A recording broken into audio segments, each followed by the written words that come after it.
Hello everyone and welcome to my channel grounded.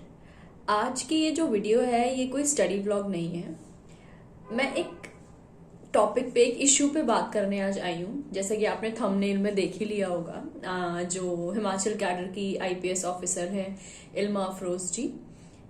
तो ये नवंबर की बात है। आई थिंक आप में से कुछ लोगों ने देखा होगा कि ईमानदार होने के लिए या ईमानदारी से काम करने के लिए क्या होता है सिस्टम में, ब्यूरोक्रेसी में, इस चीज की कोई रिस्पेक्ट नहीं है आप कितने ईमानदार हो या आप कितना ईमानदारी से आपने काम किया है। इल्मा अफरोज जी का केस है, अगर आप में से किसी को नहीं पता तो ये नवंबर की बात है। इल्मा अफरोज जी यूपी के मुरादाबाद से हैं और बहुत ही ऑनेस्ट, टैलेंटेड, इंटेलिजेंट और जितने भी कुछ बोला जाए सब कुछ कम है। मतलब she is an absolute package. बहुत अच्छी एक ऑफिसर हैं और उन्होंने बहुत काम किया है अपने काडर में, माफिया के खिलाफ, खनन माफिया के खिलाफ और child trafficking and all that. काफी उन्होंने काम किया है। उसी बीच एक केस ये हुआ कि इलीगल एक एमएलए हैं हिमाचल के, तो उसके अगेंस्ट क्या हुआ कि उन्होंने चालान काट दिया 75,000 का। उनके अगेंस्ट इलीगली कुछ होगा काम, तो उसके अगेंस्ट उन्होंने 75,000 का चालान काट दिया। अब उसके लिए उस ईमानदार ऑफिसर को ये भुगतना पड़ रहा है कि उनको ट्रांसफर तक करने की बात हो गई है। और क्योंकि फिलहाल अभी उनका एक सेक्सुअल हरासमेंट को लेकर किसी केस पे वो काम कर रही थी, इसीलिए उनका ट्रांसफर फिलहाल रुका हुआ है। मेरा ना सिंपल सा एक, मैं काफी दिन से ये सोच भी रही थी और आप सबके साथ मैं शेयर भी कर रही हूँ आज, कि हम ना अपनी आधी लाइफ निकाल देते हैं पढ़ाई करके, मेहनत करके, बड़े एग्जाम्स की तैयारी करके। किस लिए करते हैं? देखो, सबका अलग अलग मोटिव होता है कि भाई कुछ लोग एक्चुअली पावर के लिए करते हैं, कुछ लोग सच में सोसाइटी में चेंज लाने के लिए करते हैं, कुछ लोग बस मे बी करप्शन के लिए करते हैं, विच इज ट्रू। लेकिन जो ईमानदार लोग जो सोसाइटी में एक्चुअली चेंज लाने के लिए ये सब काम करते हैं ना, उनकी कोई वैल्यू नहीं है। मतलब ये केस सुन के मैं इल्मा अफरोज जी की मैं स्टोरी सुना करती थी, कैसे वो कितना कुछ उन्होंने अचीव किया और कितना कुछ सह के वो जो है बनी है अपनी मेहनत से, और काम भी किया है सोसाइटी के लिए। कहाँ मिलते हैं आजकल ऐसे आईएएस, आईपीएस और बड़े बड़े लेवल के ऑफिसर्स जो एक्चुअली सोसाइटी में चेंज चाहते हैं और जो है उनको सरवाइव नहीं करने दिया जाता। हमारी इतनी एज हो जाती है, 32 साल की एज तक आप एग्जाम दे सकते हैं नॉर्मली इन अ कैटेगरी।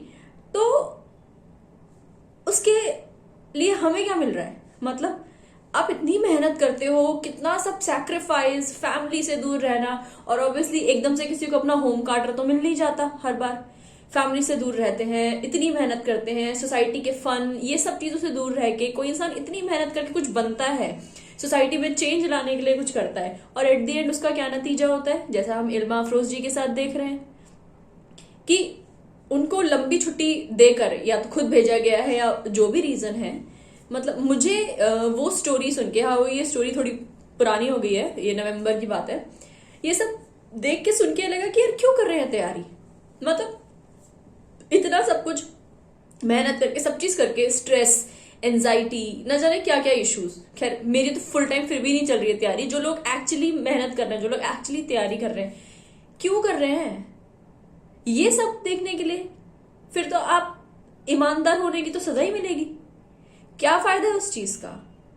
तो ये स्टोरी देख के ना मुझे लिटरली ऐसा लगा कि यार हमारी इतनी मेहनत क्या वेस्ट है? वो लोग जो इतनी मेहनत से, लगन से काम कर रहे हैं, पढ़ रहे हैं सोसाइटी में चेंज लाने के लिए, एक मंत्री, एमएलए जो एक्चुअली एजुकेटेड तक नहीं होते हैं, पढ़े लिखे तक नहीं होते हैं, बस वो पावर में होते हैं, तो आपको दबा सकते हैं। अगर उनकी बात ना मानी जाए तो आपको ट्रांसफर कर देंगे, और क्या करेंगे? इतना सब होने के बाद आई थिंक हमारी सोसाइटी को ना ये चीज में सुधार करने की बहुत ज्यादा जरूरत है कि अगर कोई ब्यूरोक्रेट एक्चुअली सोसाइटी के लिए काम कर रहा है, उसकी पास्ट हिस्ट्री देखो, उसकी वर्क प्रोफाइल देखो, किस तरीके से वो सोसाइटी के लिए काम कर रहा है और एक्चुअली क्या क्या चीजें उन्होंने करी है, क्या वो सब देखने के बाद भी हम इस एक चीज पे कि उसने एक करप्ट एमएलए का जिस भी तरीके से चालान काट दिया या वॉट एवर, उस पे क्या वो पर्टिकुलर ऑफिसर ये डिजर्व करता है कि उसको ट्रांसफर कर दिया जाए, उसके साथ इस तरीके का व्यवहार किया जाए? हमारी जुडिशरी, हमारी ब्यूरोक्रेसी, हमारे सिस्टम में इतने ज्यादा सुधार की जरूरत है ना। मुझे लगता है कि ब्यूरोक्रेसी में जाकर भी आप सिस्टम के अंदर ही बंधे हो। ठीक है, सिस्टम के अंदर बंधे हो, बट इलीगल चीजें, इतना सब कुछ सोसाइटी के लिए करने के बाद भी ये सजा मिली है उनको। I think this is pure injustice to her. And ऐसे ऑफिसर्स जो एक्चुअली काम कर रहे हैं, मतलब वो उस तरीके की लगन और हिम्मत रखती है, मतलब कहाँ कोई वरना पंगे लेता है इन एमएलए, इन मंत्रियों से, पता नहीं कब क्या अपनी पावर का यूज कर ले, बट वो लेडी इतनी हिम्मत रखती है कि उसने इतना बड़ा स्टेप लिया क्योंकि वो अपनी ड्यूटी पर थी, ईमानदारी से उसने चीजें करी और उसको क्या रिजल्ट मिला। ये वीडियो सिर्फ इसीलिए कि एक्चुअली हमारी सोसाइटी में ना बहुत ज्यादा चेंज और इस सब की नीड है, विच एवरीवन इज अवेयर अबाउट। आप इतना सब पढ़ रहे हैं, इतना सब कर रहे हैं, जस्ट थिंक अबाउट इट कि इतनी मेहनत करने के बाद अगर ये रिजल्ट है, तो मुझको पर्सनली सुन के ऐसा लगा कि यार क्या फायदा है फिर, मतलब क्यों। ये वीडियो सिर्फ इसलिए बनाई कि I was really feeling bad कि एक ईमानदार ऑफिसर को ये सहना पड़ रहा है, तो फिर कौन करप्ट नहीं होना चाहेगा। फिर तो हर कोई जो ब्यूरोक्रेट सिस्टम में एंटर करेगा वो यही सोच के करेगा कि यार जब हमें चलना इनके हिसाब से है तो ठीक है, करप्शन करते हैं फिर। तो I really felt bad and I really want कि ऐसे ऑफिसर्स सिस्टम में हो जो इतनी हिम्मत रखते हैं कि भाई पंगा ले सकते हैं, वही चेंज कर सकते हैं सिस्टम को। हमारे सिस्टम को बहुत जरूरत है ऐसे ऑफिसर्स की, और उन ऑफिसर्स को रिस्पेक्ट और प्रोटेक्ट करने की भी।